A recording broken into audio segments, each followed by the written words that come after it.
ಕನ್ನಡತಿ ಶೀಲಾ. ನಮ್ಮೂರು ಚಾಮಲಾಪುರ. ನಾವಿವತ್ತು ಕೂಚಳ್ಳಿ, ಮಂಡ್ಯ ಜಿಲ್ಲೆ ಬಿಂಡಿಗ್ನೂಲೆ ಹೋಗ್ಲಿ ಕೂಚಳ್ಳಿ ಸರ್ಕಾರಿ ಪ್ರೌಢಶಾಲೆಗೆ ಬಣ್ಣವನ್ನು ಬಳಿಯೋಕ್ಕೆ ಬಂದಿದ್ದೀವಿ. ಈ ಬಣ್ಣ ಹೊಡೆಯೋಕ್ಕೆ ಮುಖ್ಯ ಕಾರಣ ನಮ್ಮ ಯರಗನಹಳ್ಳಿ ಸ್ವಾಮಿಗೆ ಏನಪ್ಪ ಅಂದರೆ ನಾಗಮಂಗಲ ತಾಲೂಕಲ್ಲಿರ್ತಕ್ಕಂಥ ಎಲ್ಲ ಸರ್ಕಾರಿ ಶಾಲೆಗಳಿಗೆ ಉಚಿತವಾಗಿ ಒಂದು ಬಣ್ಣವನ್ನು ಹೊಡ್ಕೊಡ್ಬೇಕು ಅನ್ನೋ ಆಸೆ ಇದೆ. ಈ ಬಣ್ಣನ ನೀವು ಸ್ಕೂಲಿಂದ ನೀವು ತಂದುಕೊಟ್ರೆ ನಾವು ಉಚಿತವಾಗಿ ಒಂದು ಬಣ್ಣವನ್ನು ಹೊಡೆಯುವಂಥ ವ್ಯವಸ್ಥೆಯನ್ನು ಮಾಡ್ತೀವಿ.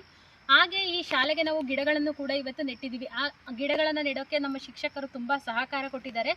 ಚೇತನ್ ಸರ್ ಆಗಿರ್ಬೋದು, ಶ್ರೀನಿವಾಸ್ ಸರ್ ಆಗಿರ್ಬೋದು, ಮತ್ತು ನರಸಿಂಹ ಪ್ರಸಾದ್ ಸರ್ ಆಗಿರ್ಬೋದು, ಇವರೆಲ್ಲ ತುಂಬ ಸಹಕಾರ ಕೊಟ್ಟಿದ್ದಾರೆ.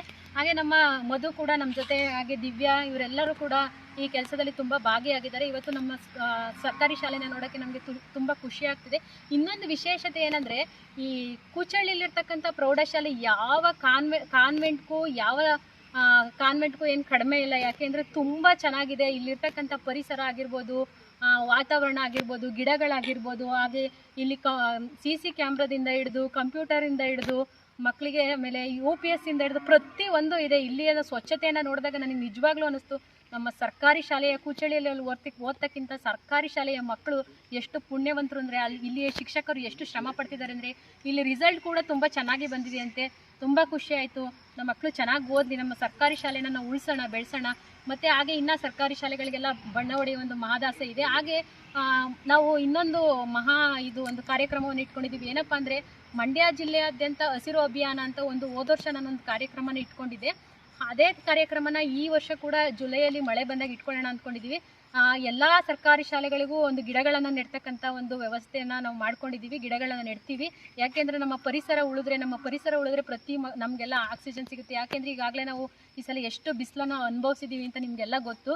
ಬಿಸಿಲಿಂದ ಏನೇನೆಲ್ಲ ತೊಂದರೆಗಳನ್ನ ಅನುಭವಿಸಿದ್ದೀನಿ ಅಂತ. ನಮ್ಮ ಮುಂದಿನ ಮಕ್ಕಳಿಗೆ, ಮುಂದಿನ ಪೀಳಿಗೆಗೆ ಒಳ್ಳೆಯ ವಾತಾವರಣ, ಒಂದು ಗಾಳಿ ಬೇಕು ಅಂದರೆ ನಮ್ಮ ಗಿಡಗಳು, ನಾವು ಸರ್ಕಾರಿ ಶಾಲೆನ ಹೇಗೆ ಬಣ್ಣ ಹೊಡೆದು ಸ್ವಚ್ಛ ಮಾಡ್ತೀವೋ ಗಿಡಗಳನ್ನು ನೆಡಬೇಕು. ಈ ಗಿಡಗಳನ್ನು ನಾನು ಸರ್ಕಾರಿ ಶಾಲೆಗಳನ್ನೇ ಏಕೆ ಆಯ್ಕೆ ಮಾಡಿ ನೆಡ್ತೀನಿ ಅಂದರೆ, ಸರ್ಕಾರಿ ಶಾಲೆಗಳಲ್ಲಿ ಗಿಡಗಳನ್ನ ನೆಟ್ಟರೆ ನಮ್ಮ ಶಿಕ್ಷಕರು ಮತ್ತು ನಮ್ಮ ಮಕ್ಕಳು ಆ ಗಿಡಗಳನ್ನ ಕಾಪಾಡ್ತಾರೆ ಅನ್ನೋ ನಂಬಿಕೆ ನನಗೆ ಸಂಪೂರ್ಣವಾಗಿದೆ. ಯಾಕೆಂದರೆ ನಮ್ಮ ಎಷ್ಟೋ ಸರ್ಕಾರಿ ಶಾಲೆಗಳಲ್ಲಿ ಗಿಡಗಳು ಉಳಿದಿದ್ದೇವೆ ಅಂದರೆ, ಒಂದು ಪರಿಸರ ಉಳಿದಿದೆ ಅಂದರೆ ಅದಕ್ಕೆ ನಿಜವಾದ ಕಾರಣ ಶಿಕ್ಷಕರು.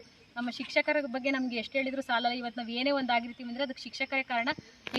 ಆ ಕಾರಣದಿಂದ ನಾನು ಸರ್ಕಾರಿ ಶಾಲೆನ ಆಯ್ಕೆ ಮಾಡ್ಕೊಂಡಿದ್ದೀನಿ. ನನ್ನ ಎಲ್ಲ ಕೆಲಸಗಳಿಗೂ ನಿಮ್ಮೆಲ್ಲರ ಸಹಕಾರ ಬೇಕು. ದಯವಿಟ್ಟು ನೀವೆಲ್ಲರೂ ಯಾರೇ ಆಗಲಿ ಸಮಾಜ ಸೇವೆ ಮಾಡಬೇಕು, ನಾವೇನೋ ಒಂದು ಸಮಾಜಕ್ಕೆ ಕೊಡುಗೆ ಕೊಡಬೇಕು ಅನ್ನೋ ಆಸೆಯಿಂದ ಎಲ್ಲರೂ ನಮ್ಮ ಜೊತೆ ಕೈ ಜೋಡಿಸಿ ಅಂತ ಕೇಳ್ಕೊತೀನಿ. ಹಾಗೆ ನಮ್ಮ ಪ್ರೆಸ್ ರವಿಯಣ್ಣ ಕೂಡ ನಮಗೆ ಬೆಳಗ್ಗೆಯಿಂದ ಸಂಜೆವರೆಗೂ ಇಲ್ಲೇ ಇದ್ದಾರೆ, ನಾಗಮಂಗಲದಿಂದ ಬಂದಿದ್ದಾರೆ. ಅವ್ರಿಗೂ ಕೂಡ ನಾನು ತುಂಬ ಹೃದಯದ ಧನ್ಯವಾದಗಳನ್ನು ಹೇಳ್ತೀನಿ. ಎಲ್ರಿಗೂ ಒಳ್ಳೆಯದಾಗಲಿ. ಜೈ ಹಿಂದ್, ಜೈ ಕರ್ನಾಟಕ. ಮತ್ತು ನಾನು ನಿಮ್ಮ ಕನ್ನಡತಿ ಶೀಲಾ.